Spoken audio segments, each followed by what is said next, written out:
시청자 여러분 안녕하세요. 김동수입니다. 오늘 이 시간에는요 7월 24일자 국민일보 오피니언을 소개해 드리고요 논평을 해 드리겠습니다. 글 제목은 서울 도심 묻지마 칼부림 외로운 늑대 테러의 전형입니다. 서울 신림동에서 행인 4명을 죽거나 다치게 한 칼부림 사건은 전형적인 묻지마 범죄였다. 33살 범인은 일명식도 없는 이들에게 흉기를 휘둘렀다. 사람이 많은 곳을 택했다. 진술과 피해자가 모두 젊은 남성이라는 사실 등 사전에 범행을 계획한 정황이 짙은데 그는 달아나지 않았다. 현장 주변에 앉아 있다가 저항 없이 체포가 돼서 남들도 나처럼 불행하게 만들고 싶다고 했다. 이것은 자신의 처지에 대한 개인적 불만을 불특정 다수에게 분노로 표출한 외로운 늑대가 범행 이유를 생각하지 않은 채 범행 자체에 목적을 두고 사회적 테러를 벌린 사건이다. 만약 우리 사회가 총기 소지를 허용하는 곳이었다면 그의 범행이 칼부림으로 그쳤으리라 장담하기 어렵다. 범행 동기와 행태 모두 미국에서 걸핏하면 총기 난사 사건을 일으켜 숱한 목숨을 앗아가는 자생적 테러리스트들의 그것과 다르지 않다. 2010년 미국 중앙정보국 CIA는 외로운 늑대가 미국 사회를 위협하는 최대 위험 요소라고 규정했다. 이제 한국도 그런 일들이 벌리는 예측 불가의 테러 공포에서 자유롭지 않은 사회가 돼가고 있다. 해마다 늘어나는 묻지마 범죄는 살인 등 중범죄가 80% 이상 차지한다. 사이코패스의 난동이란 시각에서 벗어나 어떻게든 대응에 나서야 할 때다. 외로운 늑대는 사회에 속해 있지만 고립된 상태에서 불만과 분노를 키우다 반사회적 범죄자가 된 이들을 뜻한다. 칼부림 범인은 12살부터 14차례나 법원 소년부에 송치됐고 성인이 돼서도 3차례나 전과를 기록했다. 전문가들이 사이코패스 고위험군이라 할 만큼 흔치 않은 범죄 이력을 쌓는 동안 우리 사회의 교화 관리 시스템은 그가 테러리스트로 자생하는 것을 제어하지 못했다.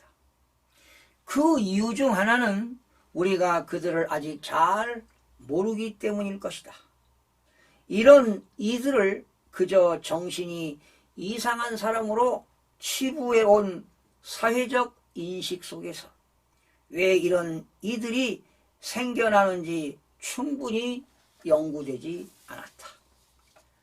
CIA의 경고 이후 미국 법무부는 그간의 외로운 늑대 테러 124, 120사건을 일일이 분석했다.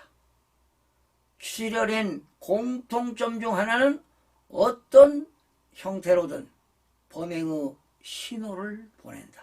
즉 전조 현상이 나타난다는 것이었다.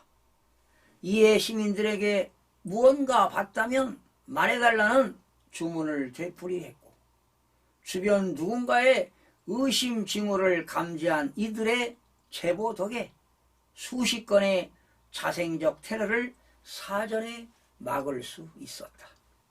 한동훈 법무부 장관이 사이코패스 관리 방안을 고민하겠다고 했다.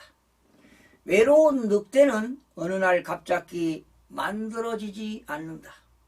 오랜 기간 불만과 분노와 일탈이 누적된 결과물이며 그 과정에서 사회 시스템이 포착하고 제어할 수 있는 틈을 찾아내야 한다. 당장 이번 사건부터 심리 부검에 준하는 분석이 이루어져야 할 것이다. 여러분 어떻게 들으셨습니까?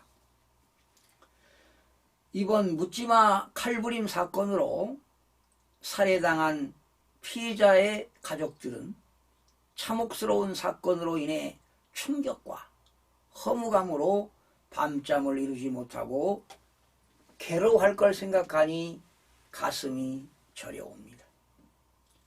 범인인 조 씨는 프로파일러로부터 검사를 받아봐야 알겠지만 아마도 사이코패스라고 볼 수 있습니다.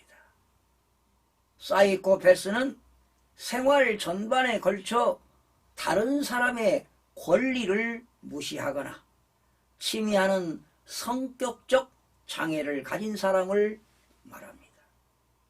연쇄 살인범들은 하나같이 사이코패스와 유사한 증세를 보인다고 합니다.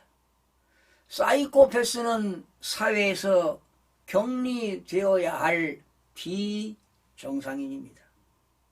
묻지마 범죄를 우리 사회의 병리적 현상으로 해석하고 해법을 찾으려는 노력도 시급해 보입니다. 갈수록 현실 불만 때문에 발생하는 살인사건의 비중이 커지고 있습니다.